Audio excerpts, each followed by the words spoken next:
क्या किए, चोरी करना शुरू कर दिए। मैं कह रहा था परिस्थितिवश ने हमारे गांव में भी नगद 45,000 कुछ जेवर यार निकाले, घर में बाहर से छिटकनी लगा दिए कि बाहर निकले नहीं। खेत में जा करके ताला को तोड़ लिए, सब सामान निकाल लिए, बक्सा को वहीं फेंक दिए, फरार हो गए। ढलहा में चोरी हो गया, एम्पलीफायर चुरा लिए सब 1-1.5 लाख का। इधर बीच में चोरी शुरू हो गया है। मतलब परिस्थिति, कुछ लोग जानबूझ करके भी करते हैं। यहाँ इसको परिस्थिति करा रहा था। लाचार थे बेचारा, क्या करते, लेकिन सत्संग छोड़ना नहीं चाह रहे थे, चाहे जैसे भी हो। सत्संग कराएंगे। कहते हैं पिताजी आज वही सेठ के घर में सीन काटेंगे। निर्णय हो गया, रात में शुरू कर दिए सीन काटना। सीन काट लिए, सब सामान लिस्ट के अनुसार ढो ढो करके निकाल रहा था। निकाल करके तब कहते हैं पिताजी एक बार मिलान कर लीजिए, कोनो सामानो छूटा है। तो सब सामान तो आ गया था, एक सामान छूट गया, नमक।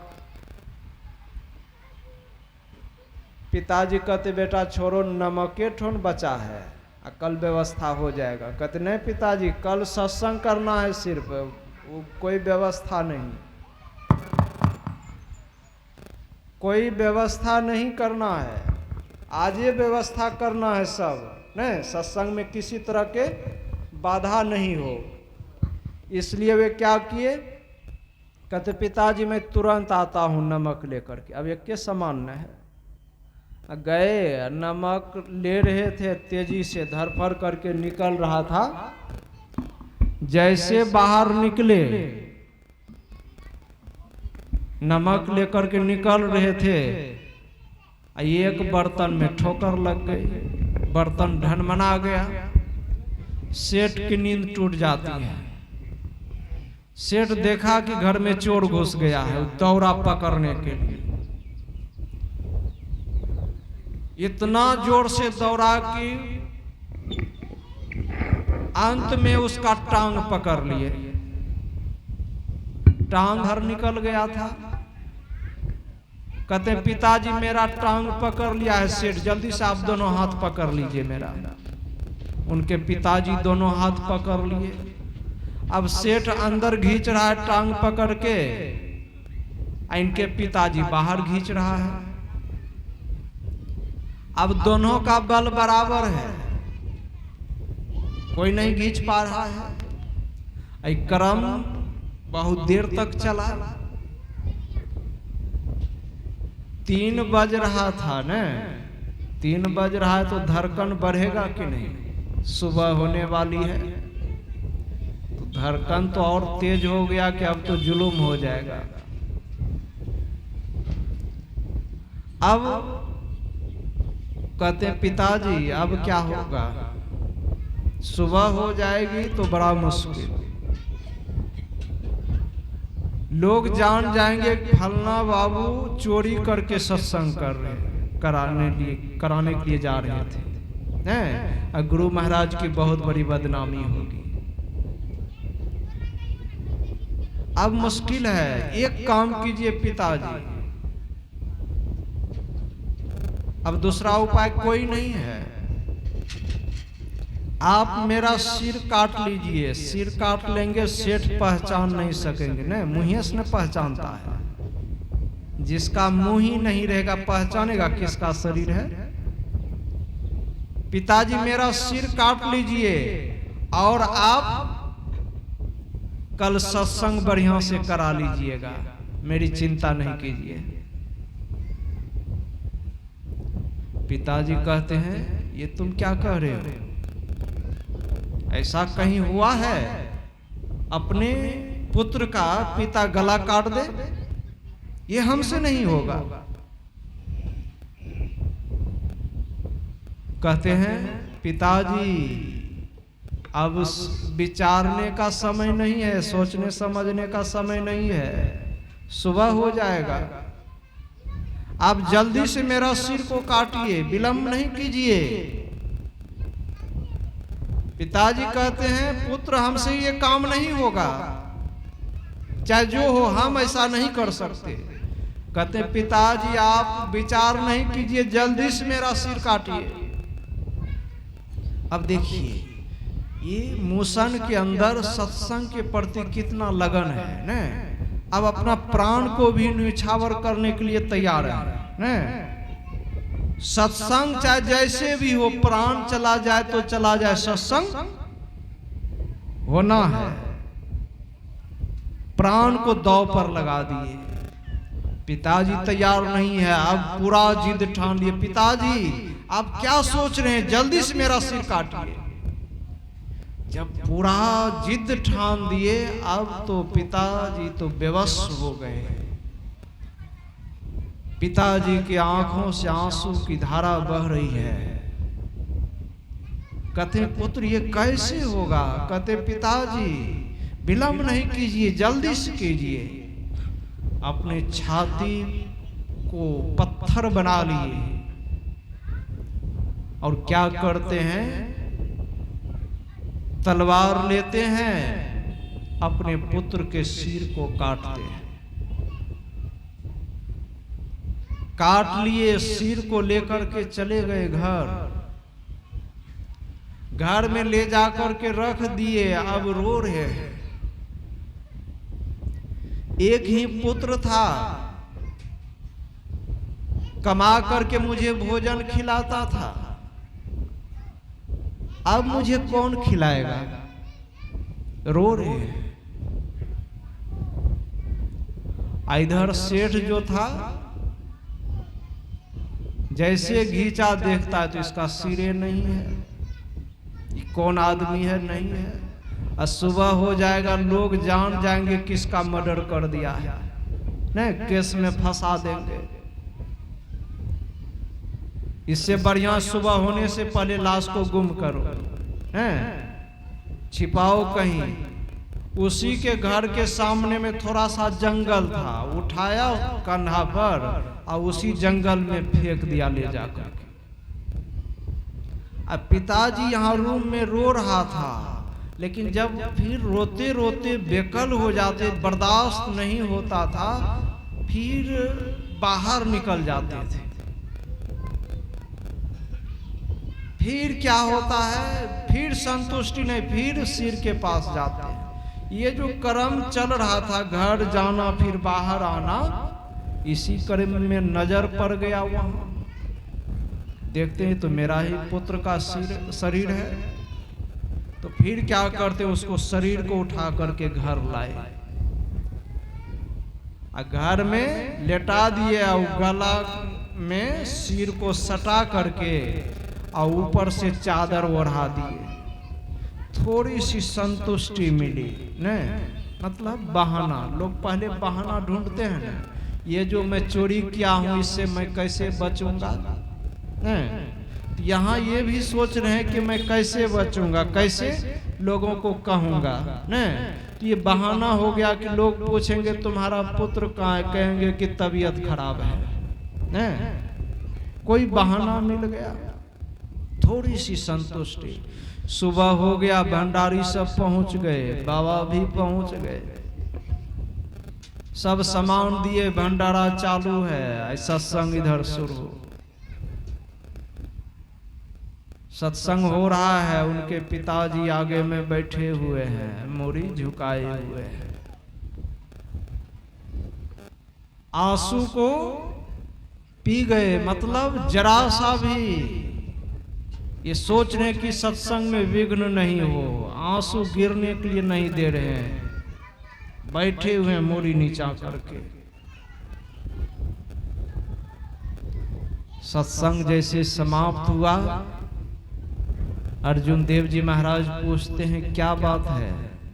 जब से मैं आया हूं तब से मैं तुमको देख रहा हूं, तुम्हारा मन उदास है, सत्संग में बैठे हुए हो, पूरा उदास है, तुम्हारे ऊपर खुशी नहीं है, प्रसन्नता नहीं है।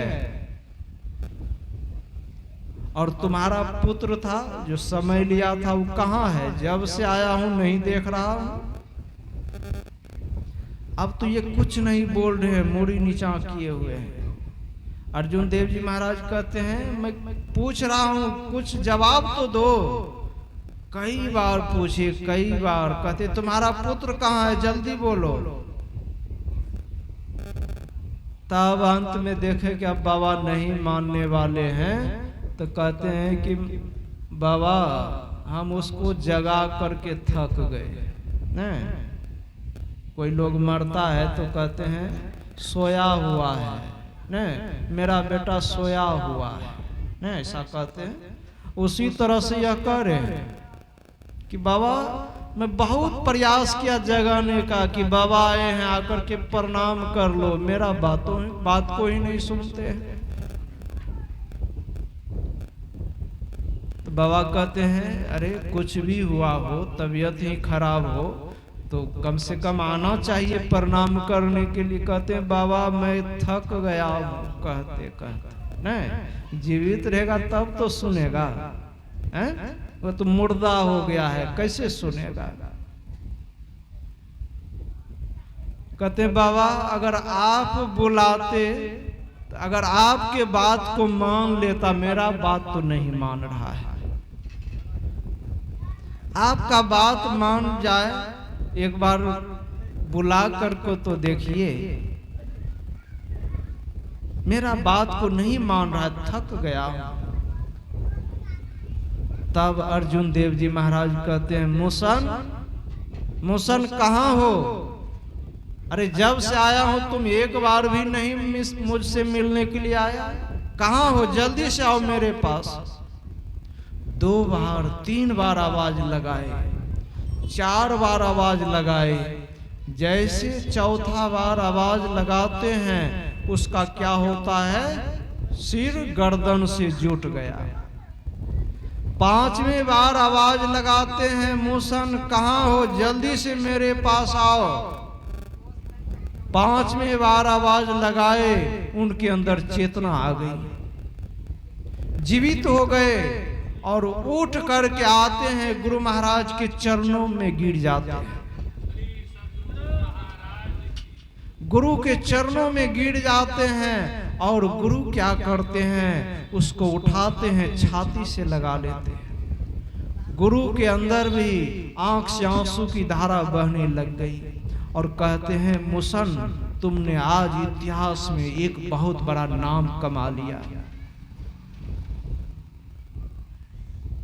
इतना श्रद्धा प्रेम किसी के अंदर नहीं, तुमने जो ऐसा काम किया ये प्रमाण रहेगा, इतिहास में एक नाम हो गया तुम्हारा। सत्संग के चलते तुमने चोरी किया न, गुरु महाराज नहीं जानते थे, सब कुछ जानते थे, आईना की तरह देख रहे थे। तुमने चोरी किया, यहां तक कि अपना प्राण भी न्यौछावर कर दिया। जाओ मूसन, आज से तुम्हारे जीवन में एक कंगालीपन जो है समाप्त हो जाएगा। और उसी दिन से ये मूसन के अंदर धीरे धीरे कंगालीपन दूर हो गया। ये प्रसंग कहने का मतलब ये क्या है, अर्जुन देव जी महाराज के बारे में है तो समझिए ये काल्पनिक नहीं है, वास्तविक है। गुरु नानक देव जी महाराज के कहते हैं उस समय के 5वें गुरु थे अर्जुन देव जी महाराज। तो कहते हैं इतना संतों के वाणी में शक्ति है, मुर्दा को भी जीवित करने की शक्ति है उसके वाणी में। इसलिए संतों की भूरी भूरी प्रशंसा किए हैं, ब्रह्मा विष्णु महेश कवि पंडित सरस्वती, विधि हरि हर कवि को विद्वानी, कहत साधु महिमा सकुचानी। ब्रह्मा विष्णु महेश कवि अब पंडित किसको कहते हैं? ज्ञानी को, न? और सरस्वती वाणी मतलब सरस्वती। कहते हैं ये सब साधु महात्माओं की महिमा कहने में सकुचाते हैं, इतनी बड़ी महिमा है। तो हमारे बेगन बाबू ये अपने सुपुत्र के मुंडन संस्कार के उपलक्ष्य में ये सत्संग करा करके बहुत बड़े पुण्य का काम किए हैं। इससे बड़ा संसार में दूसरा कोई पुण्य नहीं हो सकता।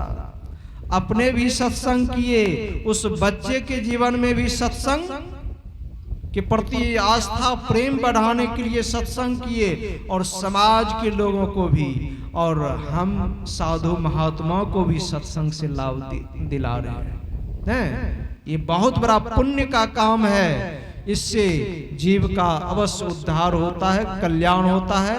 सबों को अगर अपने जीवन में, अपने परिवार के जीवन में, संतान के जीवन में मंगल चाहते हैं, सुख चाहते हैं, शांति चाहते हैं, तो कहते हैं सबों को सत्संग अपनाना चाहिए। इसी से उसका उद्धार होता है, कल्याण होता है। मैं गुरु महाराज से प्रार्थना करता हूँ कि जिस बच्चे के नाम पर ये सत्संग का आयोजन है, गुरु महाराज उस बच्चे की आयु दीर्घायु हो, उनके जीवन में किसी भी तरह के विघ्न बाधाएं नहीं आए, और सत्संग के प्रति आस्था प्रेम दिनों दिन अधिक बढ़ती जाए, और आगे चल करके वे नेक कामों को करे, समाज में इनकी प्रतिष्ठा हो, अपने माता पिता के नाम रोशन करे। यही शुभ मंगल कामना करते हुए, और इनके सौ परिवार के लिए भी मैं मंगल कामना करता हूँ। सबों के अंदर, सौ परिवार के अंदर सत्संग के प्रति आस्था प्रेम दिनों दिन अधिक बढ़ती जाए। सबका दिन शुभ और मंगलमय हो। और आप लोग जितने सत्संग में उपस्थित हैं, आप लोग भी बड़े श्रद्धा के पात्र हैं, क्योंकि इतनी गर्मी में भी आप लोग पसीना पोंछते रहे और सत्संग सुनते रहे। ये आप लोगों के अंदर इससे पता चलता है कि सत्संग के प्रति कितनी श्रद्धा है, प्रेम है। इसी तरह से श्रद्धा प्रेम और अधिक बढ़ती जाए, मैं गुरु महाराज से प्रार्थना करता हूँ। आप लोगों का भी दिन शुभ और मंगलमय हो। श्री सद्गुरु महाराज की